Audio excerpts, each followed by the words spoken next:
Nagpalang araw mga kap, muli po yung lingkod, General Orion. Lady Orion. So ayan mga kap, nandito ngayon tayo sa ating bahay. At anong gagawin natin ngayon, Lady? Mag-update tayo sa ating internet. Tara, samahan nyo kami.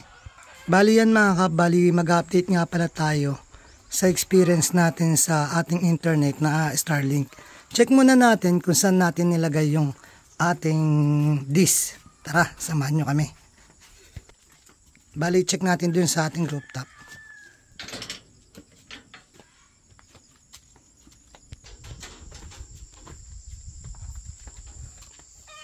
Yan mga kap, may kita nyo nilagyan na rin natin ng paa ating mga solar panel. Bali mga kap, dito natin nilagay ang ating dish. Yan. Minsan mga kap, nagbabago siya kung saan humaharap. Bali, check nyo muna to. Ang experience pala namin dyan kay Starlink, kung sa gaming mga kap, may delay siya. Pero kung sa mga uploading at saka downloading, mabilis. Minsan nasa 200 Mbps kapag speed test tayo. So kung makikita nyo dito mga kap, naglagay na rin tayo ng mga paa sa ating mga solar panel. Ang experience ko naman dito mga kap, bali na lessen yung init yung sa loob. Kasi yung color white, nagbabounce lang sa kanya yung init or hindi niya mapulin na absorb. Ngayon, nilagyan natin ng paa, may space, kaya medyo malamig din sa loob niya.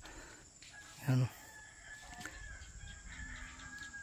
Bali na-connect nga pala mga kap si ating Starlink sa outer space na kung saan may tinatawag na LEO o Low Earth Orbit ang ikot ng mga satellite niya na nasa 10,000 megabit or what, or hindi natin alam.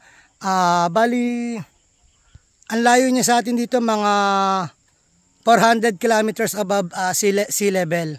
Bali, yung pangkulang natin hindi nalalagyan ng paa, ginagawa na nila ngayon dun sa baba. Bali, yan din ang source natin ng kuryente dito sa ating lugar.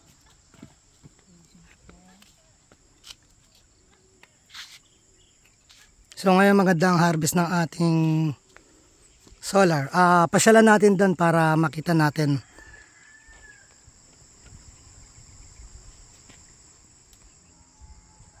Bali advisable to mga kap sa mga katulad kong lugar or mga tag dito, isolated na lugar or sa mga liblib. Bali hanggat may kuryente ka, may internet ka. Yun. Kung dala mo man to, halimbawa pumunta ka sa isang isla, may dala kang baterya na may 220 volts or inverter na may 220 volts nakakabit sa baterya, magkakaroon ka pa rin ng internet. Nilagyan din natin siya ng kulay orange para hindi masyadong maluto yung niya, yung kanyang tag dito, wire yan. So pinasok natin dito sa bintana natin. Yung bintana ito mga kap. Bali check na lang natin sa loob yung router natin. Bali mga kap, doon nila ginagawa yung ating mga paa ng solar panel.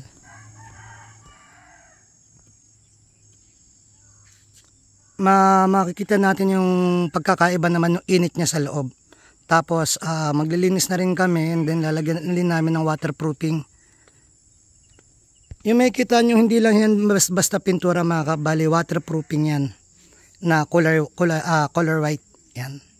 Kasi nga ang white daw hindi nag-absorb ng init, kaya white ang ginawa natin kulay sa ating bahay. Lady, ikaw, ano experience mo sa ating internet ngayon? Mabilis, okay naman na sa gaming medyo delay nga lang siya. So yun, paano natin mas may improve? Pag-iisipan natin yun. Pero kung internet na pag-uusapan, yung speed niya talagang mabilis and then minsan nga lang nawawala. Check natin ngayon yung router. Nag-adjust kasi nga umiikot lahat ng satellite kaya late siya.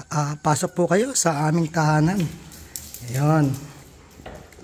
So dito po natin nilagay ang ating router. Ayan, ang ating Starlink.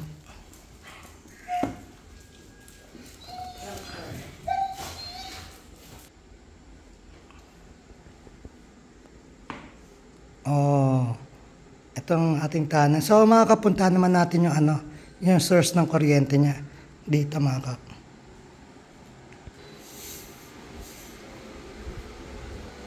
Yan.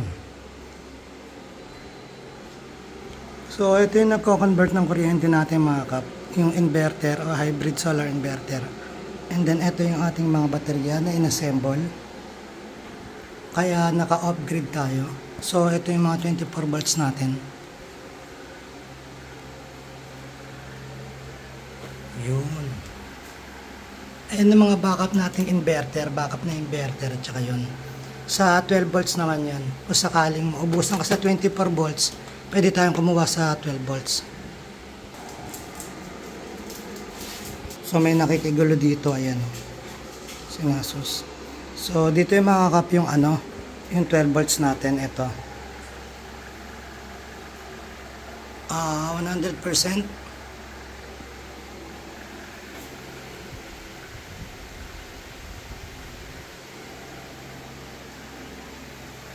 Mga controller mga kap. And then daming wiring no. So bakit ang gulo pa ng wiring mga kap? Bali kasi hindi pa siya naka-fix dahil nga upgrade ako na upgrade.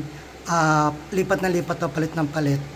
Kaya ayan, ganyan pa rin siya. Pero kahit pa paano intindihan ko yan mga kap. And then ang harvest natin,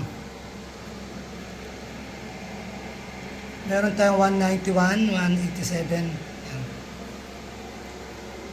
Bali, yan ang source lahat ng kuryente natin dito sa bahay mga kap. Tayo nag-assemble and then naka-off-grid or anong plan B natin. Ang plan B ko sa 24 volts, yung 12 volts and then yung plan C ko, yung generator, mga 4 days ka na talagang walang harvest. Hindi naman walang harvest, lagi kami harvest. Ibig sabihin mahina yung harvest mo. Bali, mga 2 years nang mahigit na may kuryente ako dito na hindi ako nakakonect sa on-grid or yung sa mga NECO, Cellcom, Meralco, mga gano'n, na yung tinatawag na on-grid. Bali yung sa ginagawa ko dito, yung tinatawag na off-grid. Bali dito lahat na nakakonect mga kap yung kuryente natin, yung rep, water pump, ilaw, etc. Pero itong 12 volts ang ginawa ko sa mga ilaw and then yung 24 volts para sa mga ibang appliances. So dinistribute natin yung power niya. Bali, ito na rin nagpapagana ng ating internet para pure off-grid ang ating location ngayon. Bali yan mga kap, bali nakita nyo na yung ating power source at ang aking inspirational source. Yun na. Ayan mga kap na, bali 1 week na pala namin ginagamit nyo yung si Starlink. Yung experience namin sa kanya, thumbs up and then magagamit mo siya kahit saan. Kahit saan dito sa Earth. Kasi sa Earth lang Ayan mga kap, napakita natin sa inyo na update ko kayo sa Starlink at saka sa ating power source. Muli po yung lingkod, General Orion. Lady Orion. Na taos puso po nagpapasalamat sa inyo na walang sawang panonood sa aming mga video. Na sana po gabayan kayo ng Panginoon, sampu na inyong mga pamilya. Na sana po mingita ng gabay sa Kanya, sa isip, sa salita at gawa, upang magampanan natin tungkulin natin dito sa mundong ibabaw, na naayon sa Kanyang mga kagustuhan at mga kahilingan. Muli po, maraming salamat. God bless.